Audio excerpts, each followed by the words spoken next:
Welcome students.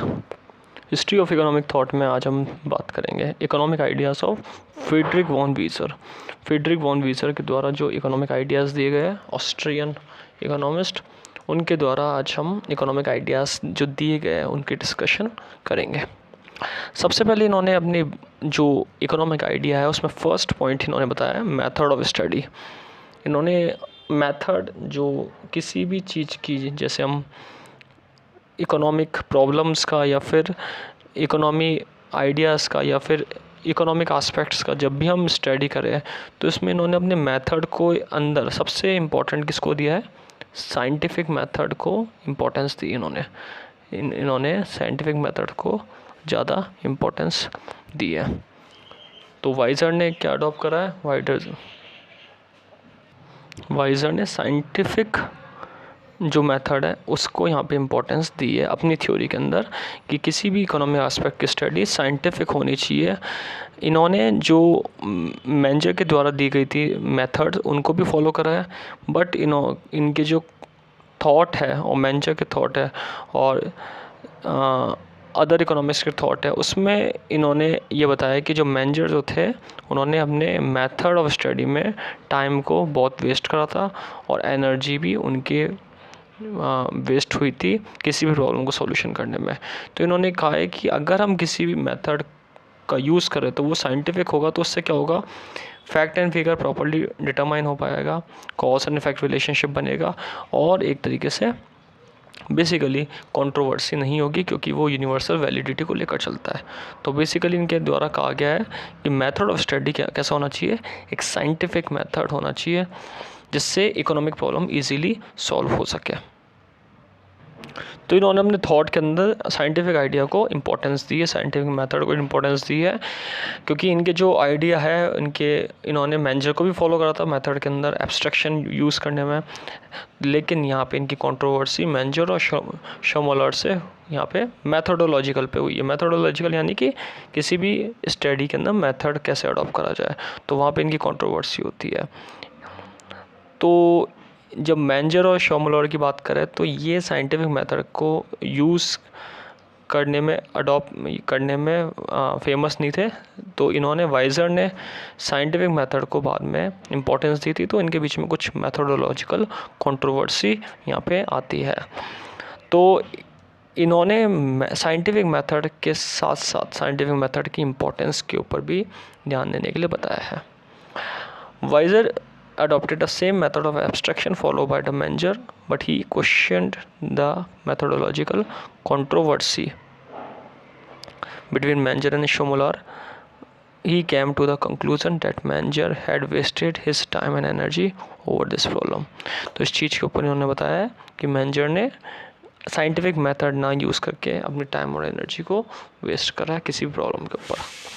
उसके बाद natural value की बात आती है। नेचुरल वैल्यू पे उन्होंने कुछ बताई है कि जो नेचुरल वैल्यू यानी कि किसी भी चीज़ की अगर वैल्यू है वो कहाँ से आती है, यूटिलिटी से आती है। इंपॉर्टेंट पॉइंट, यूटिलिटी मतलब उस कमोडिटी की पावर जो सेटिस्फाई या सेटिस्फेक्शन प्रोवाइड करती है। तो वैल्यू यहाँ पे कहाँ से बनेगी, यूटिलिटी से बनी। वैल्यू मतलब उसकी कोई प्राइस, उसकी जो कीमत है किसी भी कमोडिटी की। It was drive from the satisfying power of goods की सेटिस्फाइंग पावर को ही बताया। He defined natural value as one which was found in community at high stage of development. तो इन्होंने अपने आइडिया में बता रखा है नेचुरल वैल्यू कहाँ से आती है, जब किसी भी यहाँ पे एक तरीके से प्रोडक्ट है या फिर कमोडिटी है उसकी हाई स्टेज ऑफ डेवलपमेंट पर यहाँ पे नेचुरल वैल्यू आती है, यानी कि उसकी सेटिस्फेक्शन पावर यहाँ पे हाई होनी चाहिए। So according to him value come from utility, it was drive from the want satisfying power of goods. He defined natural value as one which was found in a community at a high stage of development. Weiser criticized the classical labor cost theory of value. Instead, he developed marginal utility theory of value. और इसी चीज़ को लेकर इन्होंने criticise करा है कुछ point classical labour theory के। इन्होंने बताया जो क्लासिकल लेबर थ्योरी है उससे अच्छा यहाँ पे मार्जिनल यूटिलिटी थ्योरी है वैल्यू की, कि कितना आप एडिशनल यूटिलिटी करते हो इससे आपकी वैल्यू कितनी कम होगी कमोडिटी की या ज़्यादा होगी। क्योंकि एडिशनल यूटिलिटी पे लॉ लगता है डिमिनिशिंग मार्जिनल यूटिलिटी, डिक्रीज़ होता है यूटिलिटी का, तो यहाँ पे थ्योरी ऑफ वैल्यू यहाँ पे उसके बेसिस पे इन्होंने डिटरमाइन करना बताई है कि अगर मार्जिनल हम देखेंगे एडिशनली कि यूटिलिटी हो रही है या नहीं हो रही है, तो उस चीज़ के ऊपर एक वैल्यू के बारे में पता चल जाएगा कि उसकी वैल्यू क्या है कमोडिटी की। So Wieser criticise the classical labour cost theory of value. Labour cost की जगह इन्होंने प्रोडक्ट की वैल्यू पता लगाने के लिए मार्जिनल यूटिलिटी थ्योरी का सपोर्ट करा है, जिसमें कमोडिटी का एक यूटिलिटी पता चलती है कि एडिशनल कितनी यूटिलिटी उसकी है सेटिस्फाई करने की। He develop the concept of subjective use value and subjective exchange value. दोनों के बारे में बताया इन्होंने, सब्जेक्टिव यूज़ वैल्यू कि प्रोडक्ट कमोडिटी कितना यूज़ है, और सब्जेक्टिव एक्सचेंज वैल्यू दोनों बात बताई इन्होंने कि कमोडिटी का आप यूज़ कितना करते हो उससे वैल्यू पता चलेगी, और कमोडिटी को एक्सचेंज कितना करते हो उससे वैल्यू पता चलेगी। तो 2 पॉइंट यहाँ पे इन्होंने बताया है कि वैल्यू कैसे पता चलती है किसी भी कमोडिटी की। एक तो उसकी वांट सेटिस्फाइंग पावर यानी कि यूटिलिटी, और उसका आप कितना यूज़ करते हो मार्जिनल यूटिलिटी की थ्योरी के बारे में भी इन्होंने बताया है। तो इनकी थ्योरी में अगर देखा जाए तो बेसिकली जो वैल्यू है उनका फोकस क्या था, वैल्यू का यूज़ करना on the basis of utility. जितना ज़्यादा यूटिलिटी अच्छी रहेगी उतना वैल्यू क्लियर यहाँ पे डिफाइन होती चली जाएगी। इस चीज़ में इन्होंने वैल्यू के अंदर यूटिलिटी की इम्पोर्टेंस बताई है।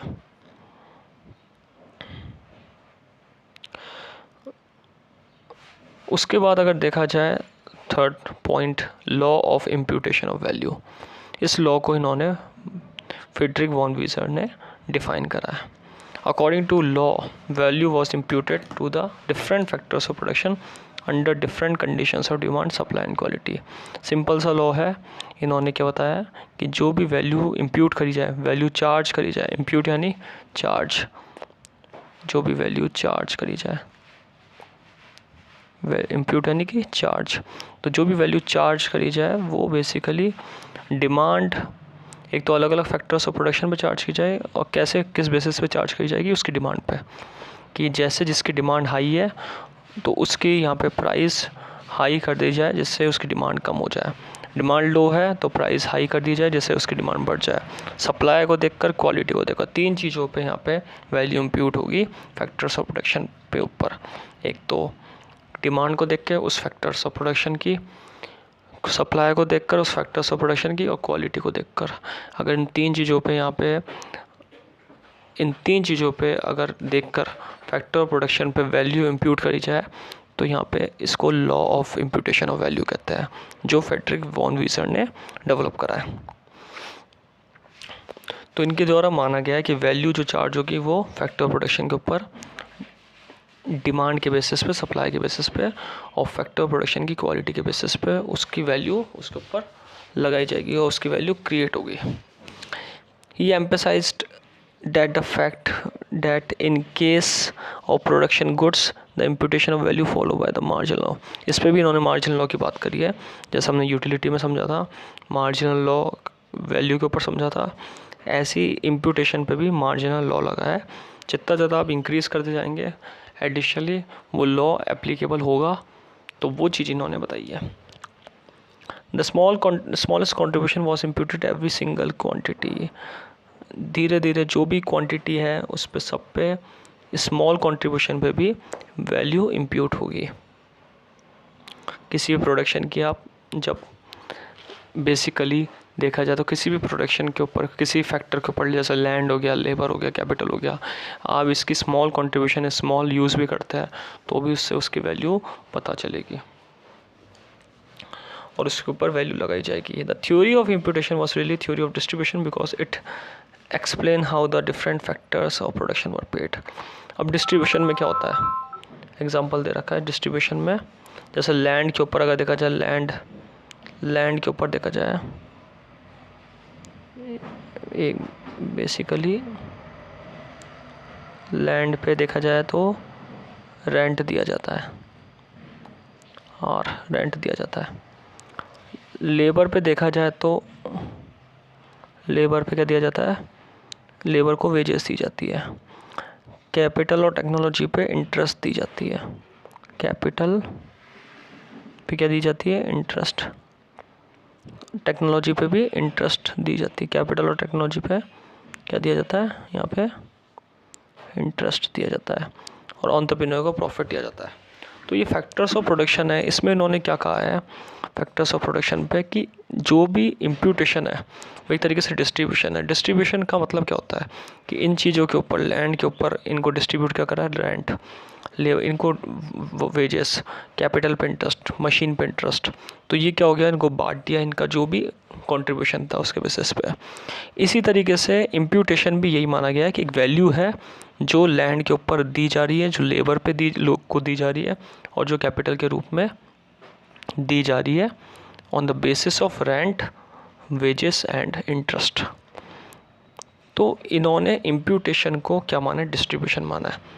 जैसे कि माना जाता है कि लैंड पे रेंट, लेबर को वेजेस, कैपिटल पे इंटरेस्ट, टेक्नोलॉजी पे इंटरेस्ट, एंटरप्रेन्योर को प्रॉफिट। इससे क्या होगा, इससे इन्होंने इस चीज़ को समझाया है कि imputation that is are parallel to distribution, जिसमें डिफरेंट फैक्टर्स को उनका प्रोडक्शन पे कंट्रीब्यूशन पर पे करा जाता है। जैसे लैंड का कंट्रीब्यूशन प्रोडक्शन में होता है तो लैंड पर रेंट दिया जा रहा है, लेबर का कंट्रीब्यूशन प्रोडक्शन में तो उनको वेजेस दी जा रही है। तो इस तरीके से इन्होंने हर चीज़ को रिफ्लेक्ट करा है कि एक तरीके से पैरेलल बताया कि इम्प्यूटेशन भी एक तरीके से डिस्ट्रीब्यूशन ही है कि जो आप वैल्यू दे रहे हो उसको, फैक्टर्स ऑफ प्रोडक्शन को, वो उनका कंट्रीब्यूशन का एक प्रॉपर वैल्यू है। According to this theory the value of factors of production reflected the value of consumption goods produce by them.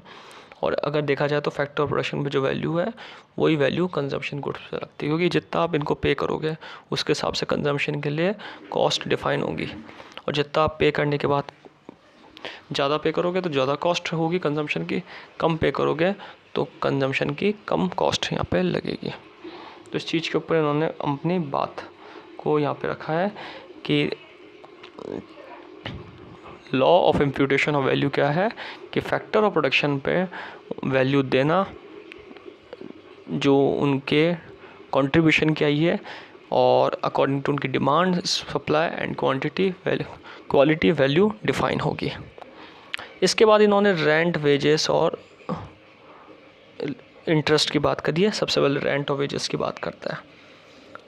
जो रेंट है वो थ्योरी ऑफ रेंट इन्होंने रिकार्डियन की फॉलो करी है, बट रिकार्डियन की जो डेविड रिकार्डो जो है उनकी थ्योरी में ये कंफ्यूज थे, इसलिए इनकी जो रेंट थ्योरी है वो इतना प्रेजेंटेशन में अच्छा नहीं है जितना डेविड रिकार्डो का कंट्रीब्यूशन में अच्छा है, इनका फेवरेबल है।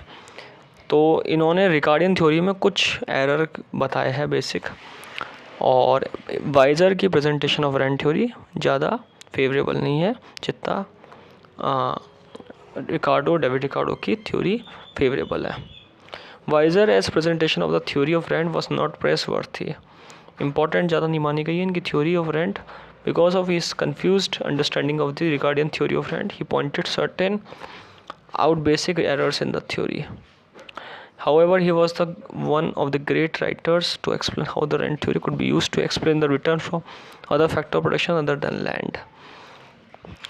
तो इनकी थ्योरी में एक तो basically factors of production, land, इनका रिटर्न, इनके ऊपर बहुत अच्छी बात बताई गई है। तो रेंट थ्योरी पे इन्होंने ज़्यादा अपना कंट्रीब्यूशन नहीं दिया है, बट इन्होंने फैक्टर्स ऑफ प्रोडक्शन और इनके बेसिस पर यहाँ पे रेंट थ्योरी के बारे में बताया है। For wages concern, Wieser criticise the labour theory of value and subsistence theory of wages. और दोनों पॉइंट पे यहाँ पे वेजेस को लेकर भी इन्होंने बताया है कि थ्योरी ऑफ वैल्यू जो है और सब्सिस्टेंस थ्योरी ऑफ वेजेस है वो दोनों को यहाँ पे क्रिटिसाइज़ करा है। इन्होंने लेबर के बारे में बताया है कि लेबर की जो सर्विस है सेम ट्रीट करी जानी चाहिए अदर फैक्टर्स ऑफ प्रोडक्शन के द्वारा के जैसा, कि भाई जैसे अदर फैक्टर ऑफ प्रोडक्शन को हम जैसा डिस्ट्रीब्यूशन के बेसिस पे जो चीज़ देते हैं उसी तरीके से लेबर से सर्विस लेने के बाद भी लेबर को सेम यहाँ पे देना चाहिए जितना अदर फैक्टर्स ऑफ प्रोडक्शन को सेटिस्फाई करता है। He treated the services of labour in the same way as he had treated the services of other factors of production. तो इन्होंने अदर फैक्टर्स ऑफ प्रोडक्शन और लेबर की दोनों की importance बताई है, दोनों को इम्पोर्टेंट माना है और दोनों को इक्वल इम्पोर्टेंट मान के बताया है कि थ्योरी ऑफ वैल्यू और सब्सिस्टेंस थ्योरी ऑफ वेजेस जो है वो क्रिटिसाइज़ करती है, दोनों क्रिटिसाइज है वाइजर के द्वारा। और लेबर जैसे हमने पढ़ा था वैल्यू में कि फैक्टर ऑफ प्रोडक्शन माना गया है और उसको वेजेस दी जाती है, जैसा कि फैक्टर ऑफ प्रोडक्शन को एक्स्ट्रा जो अदर दी जाती है, इसी तरीके से लेबर को भी इक्वल मानना चाहिए। किसके? यहाँ पे फैक्टर ऑफ प्रोडक्शन के, जिससे लेबर के साथ यहाँ पे एक तरीके से उनका एक्सप्लॉयटेशन नहीं हो और लेबर और इक्वली डिस्क्रिमिनेशन ना हो अदर फैक्टर ऑफ प्रोडक्शन के बेसिस पे। इसके बाद इन्होंने इंटरेस्ट की बात करी है। According to Wieser, capital consisted of perishable good and was used in the process of production. Capital को यहाँ पे इन्होंने पेरिशेबल गुड माना है, जो यहाँ पे ऐसे गुड्स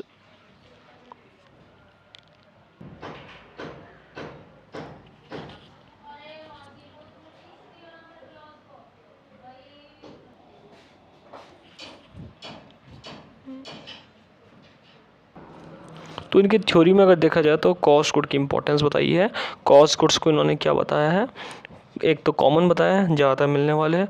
कॉस्मोपॉलिटन यानी कि बड़े बड़े शहरों में मिलने वाले हैं। इंडिस्पेंसिबल पावर ऑफ प्रोडक्शन के अंदर सबसे इम्पोर्टेंट माने गए हैं, सबसे कंपलसरी रूप में है। और मोनोपोली गुड्स के बारे में इन्होंने बताया कि कई इंडिविजुअल इंडस्ट्रीज़ में ये पाए जाते हैं।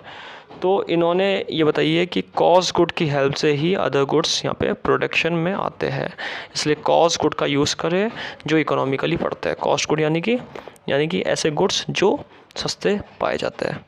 Weiser made it clear that cost principle of valuation should be applied only these goods where cost goods are used mainly। और उन्हीं गुड्स पे वाइजर ने बताया है कि कॉस्ट गुड्स जहाँ मिलते हैं वहाँ पे कॉस्ट प्रिंसिपल अप्लाई होता है। उसके बाद इन्होंने सोशल इकोनॉमी की बात करी है।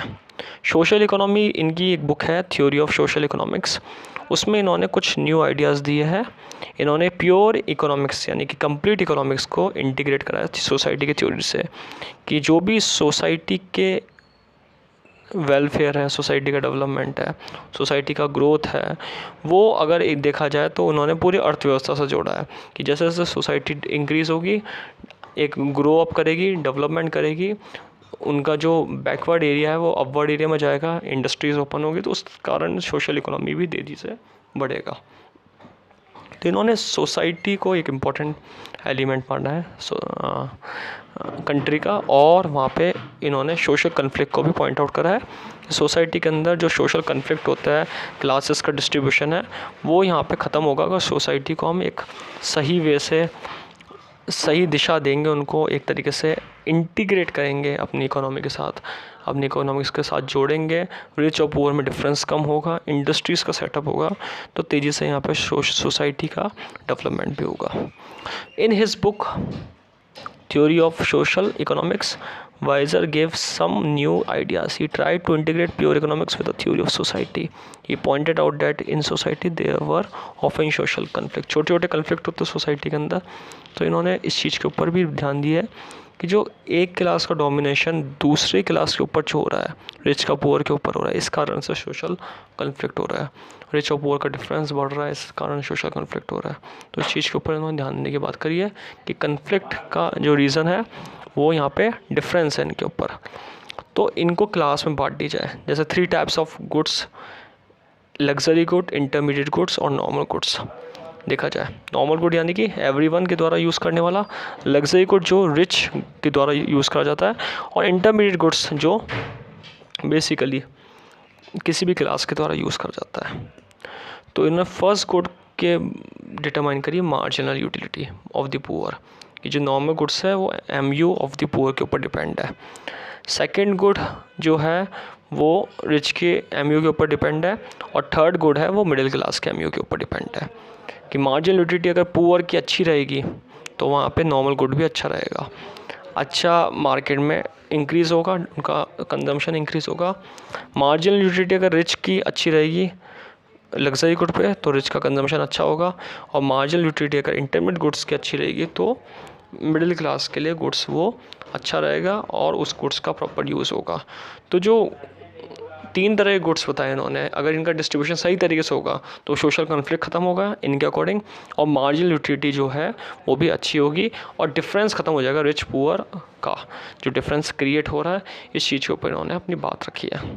He believe that trade union could take efforts to improve the economic condition of the worker, और इस चीज़ के ऊपर इन्होंने बताया कि ट्रेड यूनियन भी एक इम्पॉर्टेंट एफर्ट डालते हैं जो इकोनॉमिक कंडीशन वर्कर्स की सुधारता है। इसलिए ट्रेड यूनियन के ऊपर भी इन्होंने अपनी बात रखी है कि ट्रेड यूनियन होना ज़रूरी है, क्योंकि वर्कर की इकोनॉमिक कंडीशन, उनके साथ जो एक्सप्लोटेशन होता है वो चीज़ ख़त्म होगी इंडस्ट्रीज़ के अंदर, कि धीरे धीरे वर्कर्स का एक्सप्लोटेशन हो रहा है इंडस्ट्री में, वो चीज़ यहाँ पे धीरे धीरे ख़त्म होगी।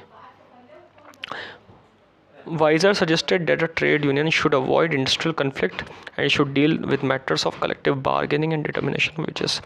Wages Act जो बना है 1948 मिनिमम वेजेस एक्ट, उसमें भी ये बात कही गई है ट्रेड यूनियन की। और ट्रेड यूनियन क्या करता है, इंडस्ट्रियल जो झगड़े होते हैं, इंडस्ट्रियल इफेक्ट होता है, कन्फ्लिक्ट होते हैं, उसको ख़त्म करता है, और एक तरीके से वेजेस को डिटर्मिनेशन करने में, वेजेस सेटअप करने में, और डिस्क्रिमिनेशन जो होता है लेबर का वो ख़त्म करता है, बार्गेनिंग जो होता है कलेक्टिव ख़त्म करता है कि वेजेस कम देना, उनको धीरे धीरे कम करना, पर पीस पे वेजेस देना, और पीस अगर प्रॉपर्ली वर्क नहीं हुए तो उनका वेजेस नहीं देना। तो ये सारी चीज़ें वो ख़त्म हो जाती है लेबर के साथ, कि धीरे धीरे ट्रेड यूनियन जो करता है इंडस्ट्रियल कन्फ्लिक्ट को धीरे धीरे ख़त्म करने का काम करता है। तो बेसिकली इस वीडियो में हमने बात करा, किसके बारे में बात करी यहाँ पे, economic ideas of Friedrich von Wieser के बारे में जो इन्होंने दिए अपने आइडियाज़। उसमें हमने सबसे पहले पढ़ा यहाँ पे मेथड ऑफ स्टडी, जिसमें इन्होंने बताया कि एक साइंटिफिक मेथड यूज़ होना चाहिए, और साइंटिफिक मेथड को इन्होंने बेस्ट बताया है। नेचुरल वैल्यू में इन्होंने बताया था कि वैल्यू जो आती है वो यूटिलिटी से आती है, और जितनी ज़्यादा मार्जिन यूटिलिटी अच्छी होगी उतनी ज़्यादा वैल्यू अच्छी होगी। वैल्यू के बारे में सब्जेक्टिव यूज़ वैल्यू और सब्जेक्टिव एक्सचेंज वैल्यू 2 कंसेप्ट इन्होंने दिया है। इसके बाद इन्होंने law of imputation of value बताया है कि जो वैल्यू आती है फैक्टर्स ऑफ प्रोडक्शन की, वो different condition of demand and supply and quality से आती है, कि अगर डिमांड रहेगी या सप्लाई रहेगी या क्वालिटी में जो इम्पैक्ट होगा, क्वालिटी अच्छी रहेगी तो इनकी ज़्यादा वैल्यू तेज़ी से बढ़ेगी। और इन्होंने इम्प्यूटेशन की थ्योरी को किसके बराबर माना है, थ्योरी ऑफ डिस्ट्रीब्यूशन के बराबर माना है, जिसमें लैंड को रेंट, लेबर को वेजेस, और कैपिटल और टेक्नोलॉजी पे हम इंटरेस्ट है, that is a imputation of value. इनकी जितनी ज़्यादा डिमांड, सप्लाई और क्वालिटी अच्छी रहेगी उतनी ज़्यादा इनकी वैल्यू बढ़ती रहेगी। रेंट वेजेस पे इन्होंने थ्योरी ऑफ रेंट जो डेविड रिकार्डो के द्वारा दी गई है उसको इन्होंने इतना फेवरेबल नहीं माना है, और इनके द्वारा अगर देखा जाए तो रिकार्डिंग थ्योरी जो है वो यूनिवर्सल लॉ है, बट उसमें कुछ चेंजेस आने चाहिए, इनके द्वारा कहा गया है, क्रिटिसाइज़ करा गया है। तो इनकी जो रेंट एंड वेजेस थ्योरी वो इतनी इंपॉर्टेंट नहीं है जितना डेविड रिकार्डो की थ्योरी ऑफ रेंट मानी गई है। इंटरेस्ट के ऊपर इन्होंने कैपिटल गुड्स को कैपिटल है उसको पेरिशेबल गुड माना है, कैपिटल को फिक्स माना है, सप्लाई ऑफ कैपिटल को, और इन्होंने कैपिटल फॉर्मेशन की बात करी कि जो नेट रिटर्न मिलता है कैपिटल से वो ही इंटरेस्ट माना गया है। थ्योरी ऑफ कॉस्ट में इन्होंने cost goods and monopoly goods को डिफ़र करा है, जिन पे हमें कॉस्ट गुड लगता है, जैसे coal, wood, unskilled labour, metal etcetera, ये सारी फॉर्म ज़्यादा मिलती है, इन्हीं से मोनोपोली गुड्स बनते हैं। और इन्होंने बताया कि कॉस्ट गुड का ज़्यादा इस्तेमाल होना चाहिए क्योंकि ये ज़्यादा फॉर्म में हमें मिलता है, एक तरीके से कॉमन है, बड़े बड़े कॉस्मोपॉलिटन एरियाज़ में मिलता है, तो ये हमें हेल्प करते हैं दूसरे गुड्स बनाने में। इसलिए कॉस्ट गुड को इन्होंने फेवरेबल बताया, इकोनॉमिकल बताया है उसका यूज़ करना। उसके बाद इन्होंने सोशल इकोनॉमी की बात करी। सोशल इकोनॉमी सोसाइटी के अंदर इन्होंने सोशल कॉन्फ्लिक्ट के बारे में बताया, 3 गुड्स के बारे में डिफ़ाइन करा है, normal everyone goods, luxury good, intermediate goods, जिसमें मार्जिनल यूटिलिटी ऑफ पुअर के द्वारा नॉर्मल गुड्स डिसाइड होता है, मार्जिनल यूटिलिटी ऑफ रिच के द्वारा जो है वो लग्जरी गुड, और marginal utility of middle class के द्वारा इन्होंने इंटरमीडिएट गुड्स की बात करी है। तो इन्होंने तीनों गुड्स के बारे में बताया तो अलग अलग तरीके से। और ट्रेड यूनियन के बारे में भी इन्होंने बात करी है। ट्रेड यूनियन क्या करता है, इकोनॉमिक कंडीशन ऑफ वर्कर को इम्प्रूव करता है, और जिससे सोशली वर्कर्स का एक्सप्लॉयटेशन नहीं होता है इंडस्ट्रीज़ में, इसलिए इन्होंने ट्रेड यूनियन के सपोर्ट करा है।